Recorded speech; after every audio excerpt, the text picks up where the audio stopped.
Alors, dans la palette des calques, on va aller verrouiller le calque.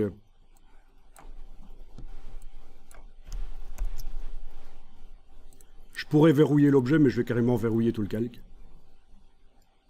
Ici donc. Et je vais créer un nouveau calque avec le bloc de feuilles. Voilà, je vais travailler sur de nouveaux calques. Donc c'est comme dans Photoshop, vous avez intérêt à séparer les choses sur différents calques pour construire vos documents. Même chose dans InDesign aussi. Alors, ce que je vais faire ici, c'est que le motif qui est dans la palette des motifs, celui-ci, je vais le déplacer sur le plan de travail. Vous vous souvenez que hier, on a déplacé une forme de brosse sur le plan de travail et on avait les vecteurs qui apparaissaient. C'est la même chose pour le motif. Si je le prends et que je le déplace là, je vois le motif. Ok.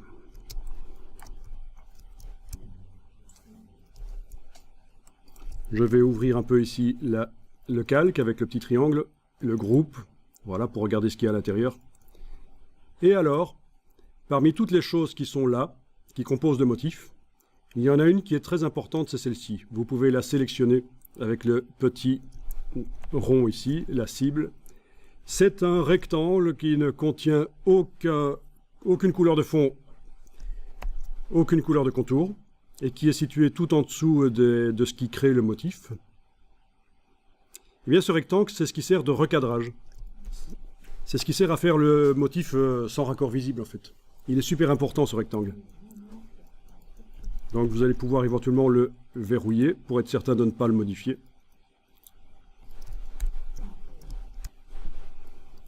Ben, on va modifier les couleurs du motif, parce que, voilà, on a trouvé un motif, mais on va quand même le modifier pour qu'il fonctionne bien. Alors, je vous dis tout de suite, si vous mettez des effets spéciaux sur le motif, comme des ombres, ça risque de ne pas être réintégrable à la palette nuancier. Il faudra à ce moment-là décomposer le motif, ou mieux encore quand même le pixeliser. On va tester, on va voir ça. Donc, il ne faut pas faire n'importe quoi au niveau des effets spéciaux. Et Illustrator vous mettra des messages pour vous expliquer pourquoi le motif ne peut pas... les formes que vous essayez de ramener dans le nuancier ne peuvent pas être utilisées comme motif. Ok, donc vous prenez la flèche blanche, puisqu'on a affaire à ici des groupes, en fait. Et si je veux accéder à certains éléments seulement, je suis obligé d'y aller avec la flèche blanche. Vous sélectionnez une des formes, une des couleurs, donc. Et on va aller dans le menu sélection, identique, couleur de fond. Sélection identique, couleur de fond, et donc toutes les couleurs identiques se sélectionnent. Je peux mémoriser la sélection, vous le savez, par le menu sélection, mémoriser. Ok. Je peux faire la même chose pour l'autre. Couleur. Sélection identique, couleur de fond. Sélection, mémoriser la sélection. Ok. Ah oui, au passage, vous avez vu qu'on a sélection, modifier la sélection. Ce qui vous donne en fait le gestionnaire de sélection qui va vous permettre de les renommer facilement, voire même d'en supprimer certaines. Mais c'est pas très important ici. Ok, on va utiliser des couleurs Pantone, parce que Pantone c'est un nuancier de 700 couleurs et ça peut être sympa. Ce n'est pas obligatoire qu'au final on imprime en Pantone. Il y a des gens qui utilisent la Pantone juste pour parce que c'est sympa d'avoir un grand nuancier. Donc on va aller chercher un nuancier Pantone. Menu en bas à gauche de la palette nuancier menu. Et vous avez les catalogues de couleurs. Voilà, catalogue de couleurs. Et là vous avez les différentes Pantones qui sont là. Il y a des Pantones qui contiennent que des couleurs imprimables en CMJN sur papier couché. D'autres sur papier non couché. Forcément, sur papier non couché, sur papier graineux, la dynamique des couleurs n'est pas aussi bonne, donc les encres ne sont pas aussi vives et aussi lumineuses. Donc c'est pour ça qu'il y a deux nuanciers Pantone quadri. Mais sinon, vous avez le nuancier Pantone avec vraiment les encres Pantone, imprimées sur papier couché et imprimées sur papier non couché. Donc le couchage, c'est est-ce qu'on a pelliculé le papier, est-ce qu'on l'a rendu imperméable pour que l'encre ne rentre pas dans les fibres? Est-ce qu'il a été calandré? Est-ce qu'il a été aplati pour qu'il soit lisse, genre papier magazine? Ou pas? Ok, voilà le nuancier Pantone.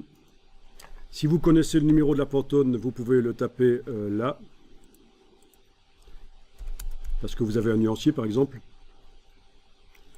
Sinon, on peut aussi l'afficher sous forme de liste de petites vignettes dans ce cas-ci. Oui, c'est bien. Alors, les encres Pantone, il n'en existe pas en réalité 700. En réalité, vous avez des encres de base qui sont là au début. Ça existe réellement, les encres qu'on voit là. Et l'imprimeur, quand on lui demande de faire une encre Pantone, il mélange dans un mélangeur d'encre, un mixeur, il mélange des encres Pantone de base dans certaines proportions. Et il va obtenir une des autres Pantone là. C'est comme ça que ça marche.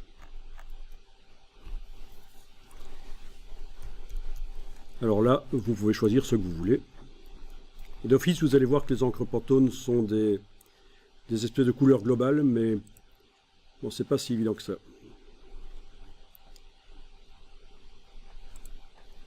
Ok, chaque fois que je clique sur une couleur qui me plaît, elle apparaît dans le nuancier.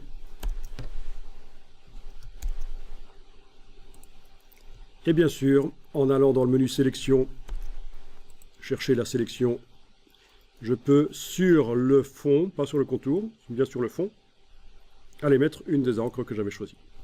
Voilà comment vous allez pouvoir modifier les couleurs. Je vais chercher l'autre sélection, mettre autre chose, voilà, ou ça. Ok. Ou n'importe quelle autre couleur d'ailleurs, je ne suis pas obligé d'utiliser les Pantone ici. Voilà. J'ai utilisé une couleur qui n'est même pas globale. J'aurais peut-être intérêt à la rendre globale avant de l'utiliser quand même. Double-clic sur la couleur et cocher global. Ok. Je dois les réappliquer en faisant sélection et en allant chercher ma sélection de ces formes-là et réappliquer ça. Voilà. Donc là, elle est globale, ça veut dire que normalement, le motif pourrait, au niveau de ses couleurs, être télécommandé par le nuancier pour modifier les choses. Normalement. D'accord, donc on a des couleurs Pantone sur certaines formes. Vous avez intérêt sur la couleur Pantone, si vous ne l'imprimez pas réellement avec une encre supplémentaire, si c'est juste le plaisir de choisir dans un catalogue de plein de couleurs, vous avez intérêt à faire en sorte que ce ne soit pas une spot color, c'est-à-dire un ton direct. C'est pour ça qu'il y a un petit point, ça veut dire un petit point en anglais, ça se dit spot. Et les tons directs en anglais, c'est des spot color. Vous avez intérêt à ce que ce ne soit plus une encre Pantone. En double-cliquant sur l'encre Pantone, là normalement on va pouvoir voilà, faire réapparaître ceci.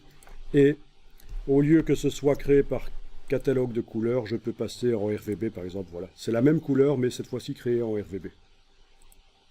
Si vous voulez, si vous préférez, vous pouvez aussi travailler en CMJN. Attention, certaines Pantone converties en CMJN, ça va pas être la même couleur exactement. Ceci, le petit cube, ça indique que ce n'est pas une couleur web, mais c'est un ancien système qu'on appelle les couleurs indexées, avec des tables de couleurs qui se trouvent dans les navigateurs web sur Windows et sur Mac. Et ça ne fait pas partie exactement de la gamme des 256 ou 216, je ne sais plus, couleurs. Donc vous occupez pas de ça, ça n'est plus d'actualité ça. Les couleurs indexées, les couleurs web, vous occupez pas du petit cube là. Ok. Donc vous avez maintenant une couleur qui est RVB. Elle s'appelle toujours comme ça, Pantone, mais tiens, elle est toujours un ton direct. Oui, il va falloir ici que j'indique à la place de type ton direct, je vais indiquer couleur quadri. Voilà, couleur quadri. Donc il y a deux choses à faire. La faire passer dans le mode de création couleur que vous souhaitez, RVB ou CMJN, et indiquer que ce n'est pas une couleur de ton direct, c'est une couleur quadri. Voilà, et là, ça marche. C'est une couleur globale. On a le petit triangle blanc qui indique que si on la modifie, même sans avoir l'objet sélectionné, l'objet se modifiera. C'est le principe de la couleur globale. Mais ce n'est plus un ton direct, il n'y a plus le petit point. Donc ce n'est plus une encre supplémentaire, ça va sortir en quadri si je fais un PDF CMJN. Mais enfin, vous avez eu vraiment l'avantage d'utiliser un catalogue de couleurs sympa avec plein de couleurs qui peuvent techniquement être toutes ajoutées au nuancier. Si je clique sur la première et que je vais tout en bas, majuscules, elles sont toutes sélectionnées, et en demandant ajouter au nuancier, elles vont toutes s'ajouter au nuancier, mais ne faites pas ça, ça va prendre du temps, voire même planter. Ça n'a pas d'intérêt de les ajouter toutes au nuancier du document, les nuances Pantone, mais techniquement on pourrait comme ça.